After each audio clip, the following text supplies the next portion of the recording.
Good morning students, welcome to your BBN e learning education groups.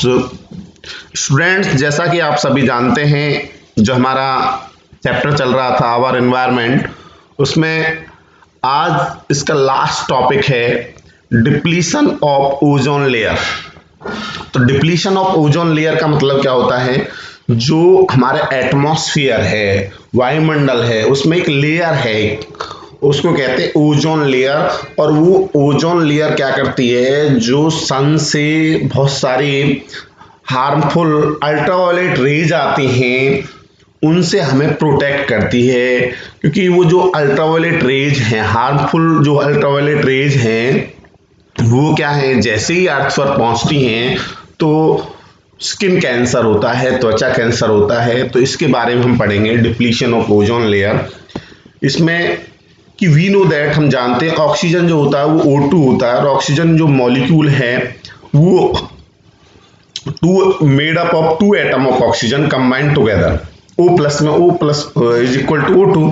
तो oxygen gas जो होती है essential for life because it is needed in respiration. जो हम respire कर पा रहे हैं वो किसके कारण कर पा रहे हैं? ऑक्सीजन के कारण। रेस्पायरेशन का मतलब है जो फूड आपने लिया है वो फूड क्या होता है, बॉडी के अंदर बर्न होता है और उसमें से एनर्जी रिलीज होती है। रेस्पायरेशन में दोनों प्रोसेस हो जाते हैं, साथ के साथ ब्रीथिंग भी आ जाते हैं। ब्रीथिंग जो एक सिंपल प्रोसेस है, रेस्पायरेशन थोड़ी कॉम्प्लेक्स प्रोसेस है। ओजोन जो होता है वो O3 होता है, और जो ओजोन मॉलिक्यूल है is made up of 3 atom of oxygen combined together. Ozone is also a gas, ये भी गैस है, but it is poisonous in nature if inhaled. यदि इसको लिया जाए तो ये बहुत ही जहरीली है। लेट अस सी कि ओजोन इज फॉर्म, कि जो ओजोन है उसको किस प्रकार बनती है। Ozone is form high up in atmosphere bye the action of ultraviolet radiations of oxygen gas. ये किसके कारण? Bye the action of ultraviolet जो रेडिएशंस होती हैं, जब ऑक्सीजन गैस पर ये क्या करती हैं, रिएक्ट करती हैं, तो जो हाईली एनर्जी अल्ट्रावायलेट रेडिएशंस होती हैं coming from the sun splits oxygen gas into free oxygen atom. तो ऑक्सीजन जो एटम है वो टूट जाता है। तो O2 अल्ट्रावायलेट रेडिएशंस के कारण O प्लस में O, और ये जो फ्री ऑक्सीजन एटम हैं thus produce are very reactive, बहुत रिएक्टिव होते हैं। और one oxygen atom react with an oxygen molecule, ये ऑक्सीजन के साथ क्या करता है, रिएक्ट करता है। तो ऑक्सीजन मॉलिक्यूल क्या है, O2, और O ऑक्सीजन एटम के साथ रिएक्ट कर रहा है तो O3 बन जाएगा, ओजोन मॉलिक्यूल। तो at height between 15 kilometre and 60 kilometre, 15 से 60 किलोमीटर के बीच में जो वायुमंडल होता है उसको कहते हैं स्ट्रेटोस्फीयर, समताप मंडल। There is a layer of ozone gas in the upper atmosphere. जो ओजोन लेयर है it is very important for the existence of life, जीवन के लिए, जीवन के अस्तित्व के लिए बहुत ही महत्वपूर्ण है on earth, because it absorb, ये क्या करता है, एब्जॉर्ब करती है, अवशोषित करती है मोस्ट ऑफ हार्मफुल जो अल्ट्रावायलेट रेडिएशंस होती हैं कमिंग फ्रॉम द सन, जो सूर्य से आती हैं, एंड प्रिवेंट देम, और उनको बचाती है फ्रॉम रीचिंग द अर्थ। तो अल्ट्रावायलेट जो रेडिएशंस होती हैं हैव एक्सट्रीमली हार्मफुल इफेक्ट्स, बहुत ही हानिकारक प्रभाव डालती है human being, other animals as plants, दूसरे जंतुओं पर, साथ के साथ पौधों पर भी। तो ये क्या है, ये है ओजोन लेयर। जैसे यहाँ पर एग्जाम्पल दे रखा है, ultraviolet rays can cause skin cancer. जो अल्ट्रावायलेट रेज यदि पृथ्वी पर पहुंचती हैं, अर्थ पर पहुंचती हैं, तो ये किसका कारण बनती हैं? स्किन कैंसर का कारण बनती हैं। They also damage the eyes by causing I disease, इसके कारण ये आंखों को भी प्रभावित करती हैं, जिसके द्वारा आंखों की जो आई डिफेक्ट जो होती हैं, बीमारी जो होती हैं, दोष जो होते हैं वो पैदा होते हैं, जिसमें एक दोष है कैटरैक्ट, इसको कहते हैं मोतियाबिंद। Ultraviolet rays damage immune system, जो हमारा इम्यून सिस्टम है उसको भी ये क्या करती है, लोअरिंग करती है, बॉडी रेजिस्टेंस टू डिसीज, ताकि जो हमारा शरीर है वो बीमारियों से नहीं लड़ पाता। तो ओजोन जो लेयर है in upper atmosphere which protect us from this disease by absorbing. तो ओजोन लेयर क्या करती है, इन अल्ट्रावायलेट रेडिएशंस को, अल्ट्रावायलेट रेज को एब्जॉर्ब करके हमें बहुत सारी बीमारियों से क्या करती है, बचाती है। तो it has now be find that कि amount of ozone is getting depleted, ये क्या होते चले जा रही है, जो ओजोन है वो डिप्लीट होती चली जा रही है, रिड्यूस होती चली जा रही है। किसके कारण? Due to which the ozone in upper atmosphere because thinner and thinner day by day पतली होती चली जा रही है। और डिप्लीशन ऑफ ओजोन लेयर होता है वो किसके कारण? Is due to use of chemicals.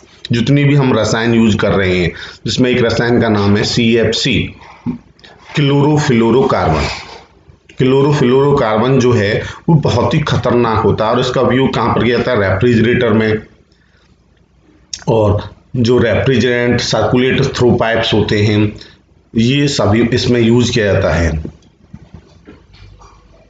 Chlorofluoro जो कार्बन होता है chemical which are widely use in refrigeration and air condition जो होते हैं उसमें भी as a coolant and fire extinguishers and aerosol spray होती हैं।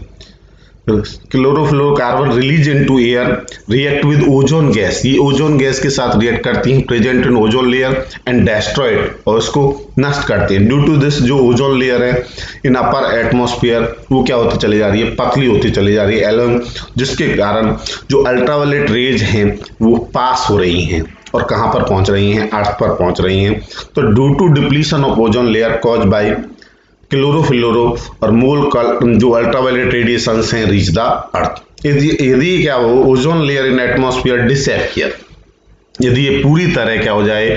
डिसअपियर हो जाए, तो देन ऑल द एक्सट्रीमली जो हार्मफुल जो अल्ट्रावायलेट रेडिएशंस हैं जो सन से आ रहे हैं वुड रीच द अर्थ, वो पृथ्वी पर पहुंचेंगे और जो अल्ट्रावायलेट रेडिएशंस हैं वुड कॉज स्किन कैंसर, और वो किसका कारण बनेंगे? स्किन कैंसर का, अदर एलिमेंट्स बहुत सारी और भी बहुत सारी डिसीजेस का in man and animals and also damage the plants.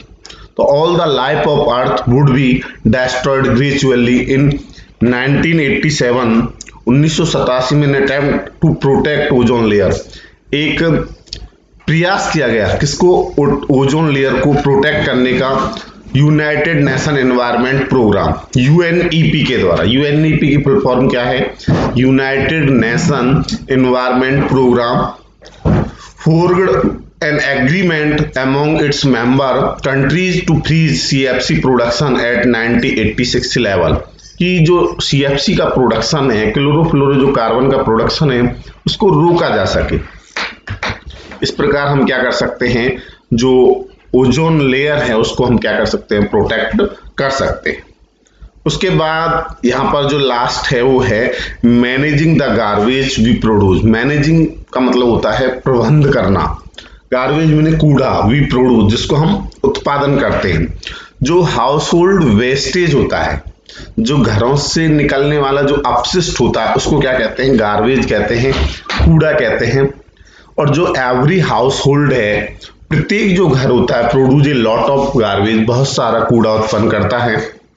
This garbage includes left over food, ये बचा हुआ भोजन हो सकता है, फ्रूट्स हो सकते हैं, वेजिटेबल पील्स, सब्जियों के छिलके हो सकते हैं, पत्तियां हो सकती हैं, पॉटेड प्लांट्स की वेस्ट पेपर हो सकता है, अनवांटेड प्लास्टिक ऑब्जेक्ट्स हो सकते हैं जैसे प्लास्टिक बोतल है, पॉलीथीन है, ग्लास आर्टिकल्स हो सकते हैं, मेटल ऑब्जेक्ट हो सकते हैं, ओल्ड वुडन ऑब्जेक्ट हो सकते हैं, डिस्कार्डेड शूज हो सकते हैं, सीवेज हो सकता है। तो ये सारी किस्में आते हैं गार्बेज में आते हैं। जो गार्बेज है उसमें भी एक बायोडिग्रेडेबल होता है और एक नॉन बायोडिग्रेडेबल होता है।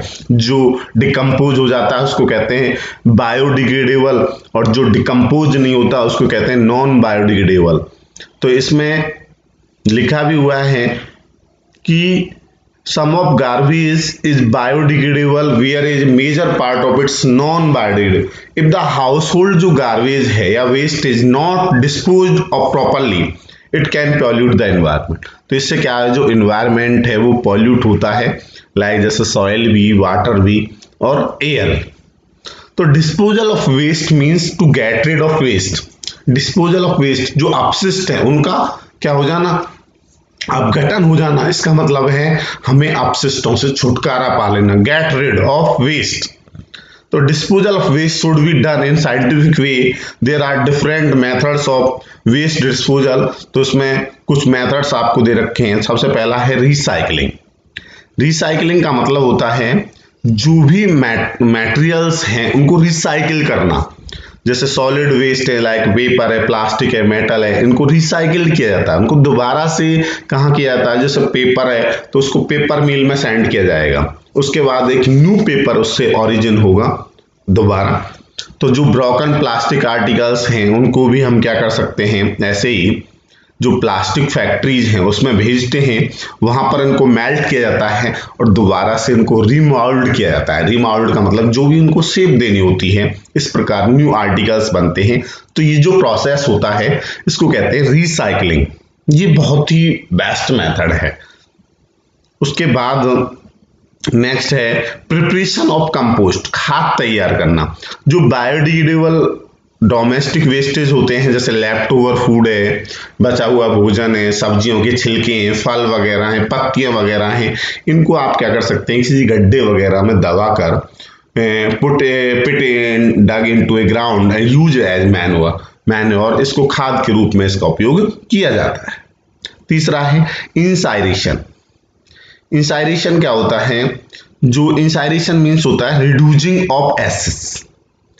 इसको क्या कहते हैं, जैसे एक तरह से जो burning of substance at high temperature to form ash. जब किसी सब्सटेंस को बर्न किया जाता है तो बर्न करने के बाद उस सब्सटेंस में से वो किसका रूप ले लेता है, एक तरह से धुएं का रूप ले लेता है, उसको कहते हैं एस। Incineration is used to destroy household waste, chemical waste, biological waste, इनको हम क्या कहते हैं, इंसाइरेशन कहते हैं। एक होता है लैंडफिल। लैंडफिल का मतलब होता है जैसे कोई गड्ढा वगैरह होता है, उसमें हमने उस गार्बेज को डाल दिया तो उससे उसकी वो भर जाता है वो गड्ढा, उसको कहते हैं landfill. Disposal of waste by putting in low lying areas, जो निचले क्षेत्र हैं उनमें हम उनको डाल देते हैं, एंड कवरिंग विद अर्थ, उसके बाद उसको ढक देते हैं, it is called landfill. Most of solid waste in urban areas जो होते हैं is dumped in low lying areas of ground and covered with earth to level of uneven ground. उसके बाद एक लास्ट मेथड है, वो है सीवेज ट्रीटमेंट। और जो डर्टी ड्रेन होता है, वाटर कंटेनिंग यूरिन वगैरह होता है उसमें, फेसियस जो मल वगैरह होता है, which is carried from our homes by the underground. तो ये जो प्रोसेस होता है, अंडरग्राउंड जो पाइप्स होते हैं, इट इज कॉल्ड सीवेज। और यदि अनट्रीटेड सीवेज जो है, यदि कोई भी मान के चलो कोई फैक्ट्री है, फैक्ट्री से जो वाटर निकल रहा है, अब वो क्या है, एक डर्टी वाटर है, हम क्या करेंगे, वहां पर ट्रीटमेंट प्लांट लगाएंगे। ट्रीटमेंट प्लांट करने के बाद उस वाटर को यदि हम किसी रिवर में डालें, किसी लेक में डालें, किसी भी पॉन्ड में डालें, ठीक है, तो हम क्या कर सकते हैं, उसको पहले ट्रीट किया जाएगा, उसका उपचार किया जाएगा। यदि अनट्रीटेड सीवेज को हम डंप करते हैं इनटू रिवर, तो ये क्या है, पूरी पॉल्यूट करती है उस रिवर को, it can pollute the river. और sewage is dispose by treating it. The sewage treatment plant होते हैं, और treatment of sewage produce clean water which is discharge, उसके बाद उसको नदियों में डाला जाता है। तो organic matter present in sewage is digested, और in the digested of sewage treatment plant to produce sewage gas, तो which is kind of biogas बन जाएगी वहां पर, जो जैव गैस होती है, और मैन्योर बन जाएगा, खाद भी बन जाएगा। तो इस प्रकार हम क्या कर सकते हैं, जैसे use of disposal paper cup है, the following advantage over the plastic cup. यदि हम डिस्पोजल पेपर कप का यूज करें, किसकी जगह, प्लास्टिक कप की जगह, तो जो प्लास्टिक कप है वो बायोडिग्रेडेबल है, और यदि उनको हम कहीं फेंक भी देंगे तो वो डिकम्पोज हो जाएंगे automatically by the action of micro organism due to course of time, कुछ समय के बाद, और इन्वायरमेंट को वो पॉल्यूट नहीं करेंगे। लेकिन यदि आप, एक क्वेश्चन यहाँ पर ये भी है कि हम कुल्हड़ का यूज क्यों करते हैं, कि देयर वाज ए टाइम, एक समय था, when tea in trains was served in plastic glasses which had to be return to the vendor.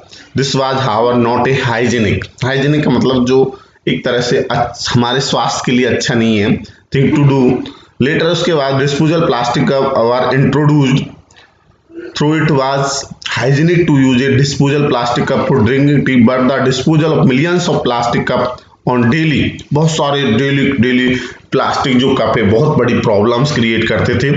तो समटाइम बैक कुल्हड़स, मिट्टी के कुल्हड़स होते थे, वर इंट्रोड्यूस फॉर सर्विंग टी, उनको ट्रेन में चाय सर्व करने के लिए उनका यूज किया जाता था। इट वाज सून रियलाइज, उसके बाद इसको भी यूज किया कि लॉट ऑफ क्ले ऑफ, इससे क्या है बहुत सारी जो मिट्टी है और कैसी मिट्टी, उपजाऊ मिट्टी जो होती है, making millions of kulhar daily to loss of fertile top soil, जो उपजाऊ मिट्टी होती है फ्रॉम फील्ड्स, उसका यूज किया जाता।